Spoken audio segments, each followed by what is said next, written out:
um misterioso assassinato que ocorreu e viralizou na internet e permanece sem solução até hoje. No vídeo de hoje eu vim falar pra vocês o caso do assassinato de Abigail e Liberty, ou mais conhecido como o assassino do Snapchat. Olá pessoas, sejam muito mais bem-vindos a esse canal que fala sobre casos reais toda sexta-feira a partir de 1h da tarde. Se você gosta desse tipo de conteúdo, peço para que você entre aqui no canal, se inscreva, veja alguns vídeos antigos que já tem bastante coisa não solucionada, alguns já solucionados e também sobre serial killer. E se você já é inscrito nesse canal, seja muito mais bem-vindo a mais um vídeo, deixe seu like e comente aqui embaixo caso você queira que eu traga algum caso criminal. Mas enfim, eu vim falar pra vocês um assassinato que me dá muito, vamos dizer assim, um pouco de ranço, porque eram duas garotinhas, tipo assim, que tinham um futuro todo pela frente, e isso me entristece demais. Quando acontece um assassinato de uma criança, pra mim, é um dos piores casos. Mas enfim, chega de enrolação, chega de blá blá blá, sem mais delongas, simbora pro caso de hoje. Em fevereiro de 2017, os corpos de Abigail Williams e Liberty German foram descobertos perto do Monon Heights Bridge, que é uma ponte que fica perto de Indiana. O assassinato foi amplamente divulgado pela mídia e também foram divulgadas algumas fotos e também um trecho de um vídeo gravado pelo celular de Liberty que contém um áudio e a foto do possível assassino das garotas. Porém, um cara que é suspeito foi preso em 26 de outubro de 2022 sobre 2 acusações de sequestro e de assassinato. Ou seja, tem chance de ser ele. Mas enfim, vamos ver isso mais pra frente. Mas agora que eu falei um pouquinho sobre o caso de hoje, eu vou falar pra vocês quem é Abigail e Liberty. Abigail Williams, mais também conhecido como Abby, nasceu no dia 23 de junho de 2003, em Michigan. Ela foi criada por sua mãe chamada Annie Williams. Já Liberty German, que era conhecido como Libby, nasceu no dia 27 de dezembro de 2002, na cidade de Indiana.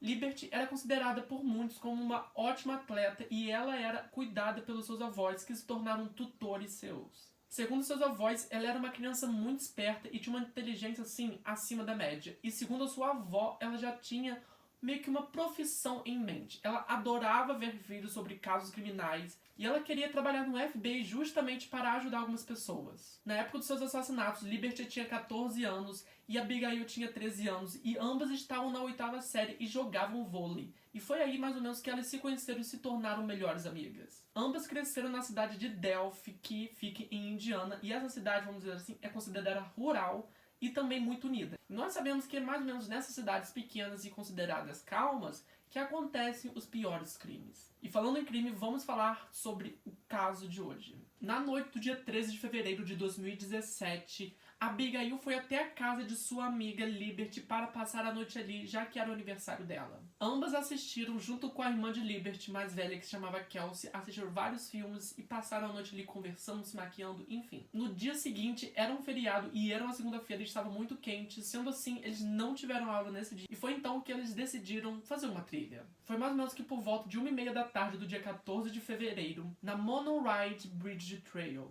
Esse lugar era uma antiga ponte ferroviária onde vários adolescentes iam visitar para tirar algumas fotos, ou seja, era um local bem conhecido por várias pessoas, embora não fosse muito frequentado. As meninas tinham combinado com o pai de que Kelsey levaria elas até a trilha e de que eles pegariam ela lá por volta das 3 da tarde. Foi então que 3 da tarde começou a chegar e o pai de Liberty foi até o local e já no caminho ele já estava mandando algumas mensagens para a filha, mas todas as mensagens, até mesmo as ligações, estavam caindo no correio de voz. E quando ele chegou no local, ele novamente ligou, mas novamente a ligação caiu no correio de voz. No início, ele pensou que as meninas perderam a noção do tempo, ficaram ali e que, sei lá, o celular delas tinha acabado a bateria, então ele não se preocupou muito. Ele ficou esperando elas ali por volta de 20 minutos. Foi então que, muito preocupado, ele decidiu procurar as meninas pela trilha durante 30 minutos até ligar para as famílias e dizer que, olha, as garotas sumiram, então venham aqui me ajudar a procurar. A família só ligou para a polícia por volta das 5h30 da tarde e foi apenas às 6 horas do mesmo dia que uma busca oficial começou a ser feita.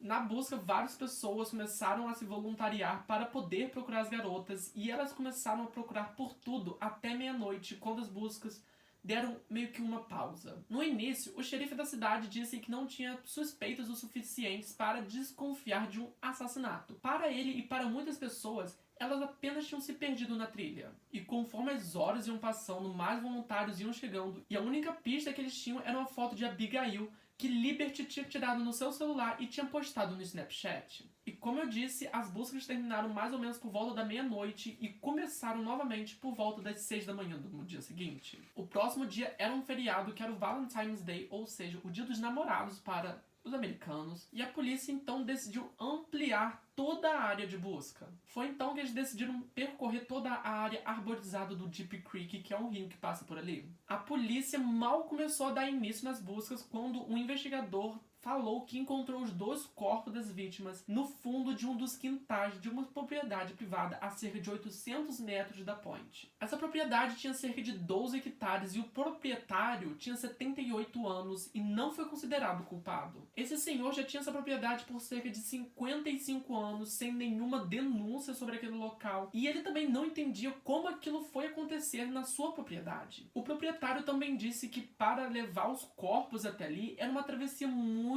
complicada, tinha várias coisas, ou seja, para levar 2 corpos para ali era muito difícil. Mas para os corpos aparecerem ali, ele disse que não era possível carregá-los, e sim, elas teriam que ir até ali andando. E a polícia, com essa informação em mãos, assumiram de que as meninas foram obrigadas a ir andando até essa propriedade. E com isso surgiu uma outra prova, que foi um vídeo de Liberty que gravou provavelmente alguns minutos antes dela morrer. Esse vídeo é bem misterioso, já que temos pouquíssimas informações sobre ele, se ele é um vídeo longo, se ele é um vídeo pequeno, enfim. Apenas temos um trecho muito curto de 2 segundos, que mais pra frente eu vou deixar aqui, e um áudiozinho muito pequeno também. E com esse vídeo em mãos e em público, Liberty foi considerada praticamente uma heroína por perceber que elas estavam correndo perigo com aquele homem ali. Se a gente tá me arrepiando.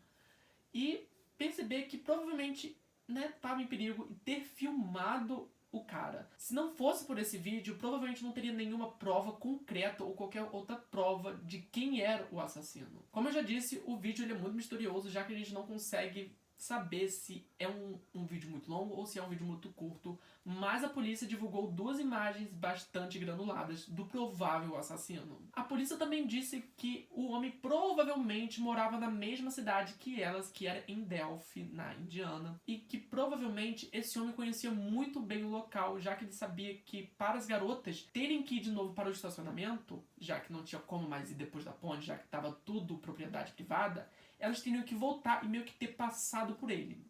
Ou seja, o cara ele sabia de bastante coisa. Como eu já disse, pelo vídeo dá pra perceber que elas estavam perto do trilho e teriam que dar a volta por ele para poder ir embora. Fora também que dá pra ver que ela meio que gravou o vídeo um pouco mais baixo, talvez perto do bolso, tentando disfarçar, pra o cara não perceber, né? Mas foi apenas no dia 22 de fevereiro daquele mesmo ano que a polícia meio que divulgou um pequeno trecho. Gente, é muito pequeno mesmo o trecho onde mostra o cara andando e falando algumas coisas. No vídeo, o homem fala "Guys, down the hill", que é mais ou menos em tradução livre, tipo "garotas, pra baixo da colina".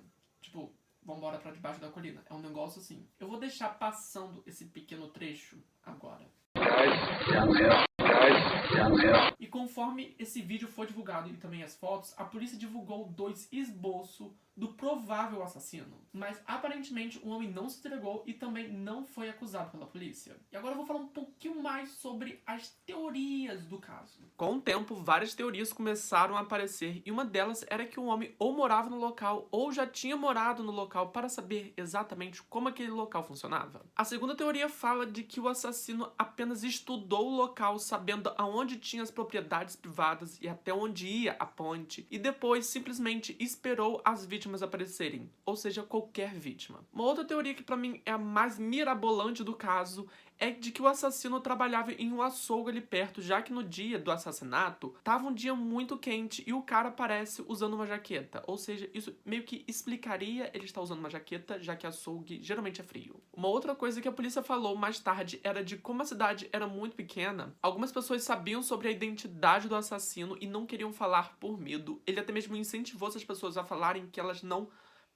meio que não entrariam no caso, apenas falariam a verdade. Mas foi então que o primeiro esboço do assassino foi divulgado e junto com ele algumas vamos dizer assim, algumas características sobre o assassino. Segundo algumas pessoas que viram esse provável assassino passando no dia, ele tinha por volta de 1,67 e 1,77 de altura, era branco, os cabelos eram castanho avermelhado e tinha por volta de 80 a 90 quilos. Mas 2 anos após o assassinato e após esse primeiro esboço ser divulgado, em 22 de abril de 2019, eles divulgaram outro retrato falado que praticamente mudou todas as características do primeiro. Nesse, ele tinha por volta de 18 a 48 anos e podia parecer ser mais jovem do que realmente era. Mais ou menos mantendo as outras características anteriores, como o cabelo avermelhado e a pele branca. Mais tarde, a polícia de Indiana disse que esse retrato do dia 22 de abril, na verdade, era o primeiro retrato falado que eles desenharam, mas eles não publicaram esse retrato meio que como se fosse uma estratégia. Eu não entendi muito bem qual estratégia era essa. E depois que eles divulgaram esse retrato falado, esse segundo retrato falado do dia 22 de abril, eles falavam que acreditava que esse, na verdade, era o retrato mais próximo ao assassino. E nessa mesma entrevista de imprensa que eles divulgaram esse retrato falado, eles também pediram para algumas pessoas ajudar a identificar um cara que estava estacionado no mesmo local, no mesmo dia, por volta de 1 da tarde até 5 horas da tarde. Mas depois dessa fala do carro estacionado, eles não deram mais nenhum detalhe, nem mesmo sobre a cor, o modelo e nem mesmo o número da placa. Ou seja, esse carro é praticamente inexistente. E agora vamos falar um pouco mais sobre algumas atualizações do caso. Uma das atualizações, vamos dizer assim, mais recentes, houve uma em 2021, mas eu vou deixar para falar um pouco mais pra frente, aconteceu em 2020, exatamente na mesma época da pandemia.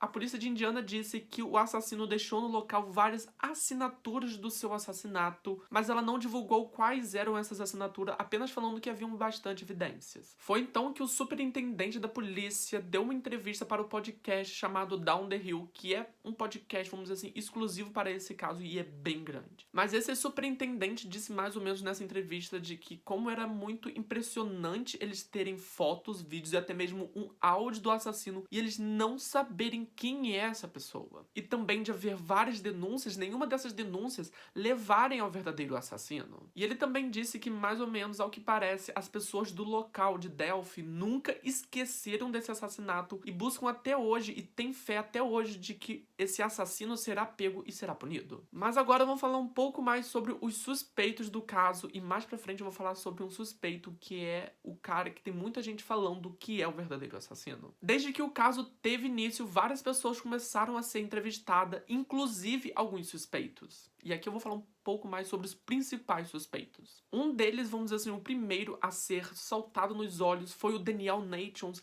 que depois da polícia ter acesso ao banco de dados criminais, eles viram que ele tinha, vamos dizer assim, algumas denúncias de abuso sexual. Mas esse cara tinha um registro de abuso sexual em Indiana, mas ele só foi preso em Woodland Park, no Colorado. E para piorar a situação de Daniel Nations, ele foi acusado no Colorado de correr atrás de algumas pessoas com uma machadinha em alguma floresta. Um outro suspeito na época foi Charles Eldridge, eu não sei se eu falei esse nome certo, que em janeiro de 2009 foi acusado já que sua aparência, vamos dizer assim, se semelhava bastante com aquele primeiro esboço divulgado. Mas quando o segundo esboço foi divulgado, ele foi dado como inocente e sem ser suspeito. Um outro suspeito que teve mais ou menos uma situação bem parecida com a de Charles foi um pastor chamado Thomas Bruce, que também era mais ou menos parecido com aquele primeiro esboço divulgado. Mas nesse caso, esse pastor ele tinha algumas coisinhas no seu currículo. Thomas Bruce era conhecido como um pastor que matou a tiros uma mulher e abusou sexualmente de outras duas em St. Louis. Mas fora isso, ele foi inocentado do caso das meninas Abigail e Liberty. Ele foi inocentado, vamos dizer assim, dos assassinatos de Abigail e